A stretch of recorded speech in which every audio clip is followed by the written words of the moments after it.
तो भाई देखी मैंने Demon Slayer season 4 Hashira training arc. इस बार डेमन स्लेयर के क्रिएटर्स ने वो नहीं दिया जो हमेशा देते थे। इस बार उन्होंने कुछ ऐसा दिया जो बिल्कुल अनएक्सपेक्टेड था। चलो फिर शुरू करते हैं। おそらく鬼物寺無惨は鬼たちを使い禰豆子さんを奪いに来るでしょう。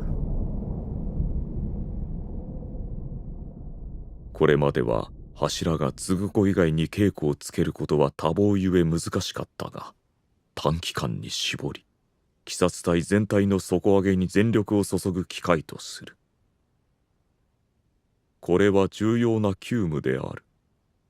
そう考えるゆえ私は柱稽古を提案した。फरवरी 2024 में इसके लिए डेमन स्लेयर की मूवी भी आई थी। जिन भाई लोगों ने मूवी देख ली है वो पहले एपिसोड को आराम से स्किप कर सकते हैं। अब 7 एपिसोड हैं, तो दूसरे एपिसोड से लेकर छठे तक में हमारा तंजीरो ड्रिल में हिस्सा लेता है। लेकिन यार ये एनिमे थोड़ा बायस्ड लगता है बाकियों के मुकाबले। कैसे समझाता हूँ। बाकियों के मेंबर्स तो बस नॉर्मल लेवल पर ही घूम रहे हैं और वहीं हमारा तंजीरो ऐसा बंदा है जिसने अपर लेवल डेमन को ढेर कर दिया है। अब अगर वो ड्रिल में कूदेगा तो बाकियों का क्या हाल होगा खुद सोच लो। मजा तब आता है जब तंजीरो की भिड़ंत होती है सानेमी शिनाजुगावा से। अगर तुम्हें सीजन 1 याद हो तो वही हाशिरा जिसने नेजुको को तलवार से मारने की कोशिश की थी।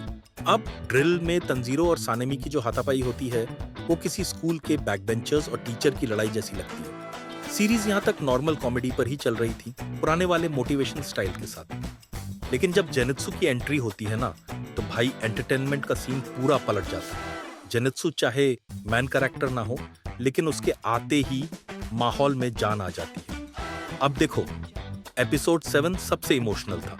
यहाँ द स्टोन हाशिरा योमई हिमेजिमा की बैक स्टोरी दिखाई गई है। और भाई एपिसोड 8 तो डेमन स्लेयर का अब तक का सबसे तगड़ा क्लिफहैंगर है। मूजन की एंट्री बिल्कुल Indian TV serial style editing के साथ, फिर मूजन का ट्रैप होना, तमायो की सरप्राइज एंट्री ऑफ और मूजन का सबको इन्फिनिटी कैसल में बुलाना, ये सब कुछ नया था। एक और खास बात बताऊं, सीजन 1 में जब तंजीरो उरोकोडाकी के अंडर ट्रेनिंग कर रहा था उसे वो बड़ा बोल्डर तोड़ने का टास्क दिया गया था। तब एक लड़का तंजीरो को मोटिवेट कर रहा था।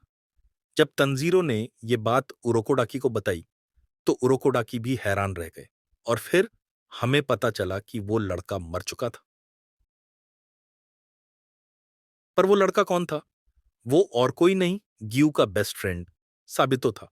ग्यू ने तंजीरो को बताया कि साबितो ने उसकी जान बचाई थी और अपनी कुर्बानी दी थी। तो भाई कुल मिलाकर इस बार डेमन स्लेयर में हॉरर वाला फील नहीं आया, लेकिन कॉमेडी से पूरी तरह एंटरटेनमेंट भरा पड़ा था। लास्ट के 2 एपिसोड इमोशनल, ड्रामेटिक और मोटिवेशनल थे, जिसने हमें सीरीज के अगले सीजन के लिए और भी उत्साहित कर दिया। और म्यूजिक, जब मूजन की एंट्री होती है और कगया उबुयाशिकी का बैकग्राउंड म्यूजिक बजता है तब पूरा माहौल बदल जाता है। इन्फिनिटी कैसल के अंदर सबके रिएक्शंस अलग अलग थे।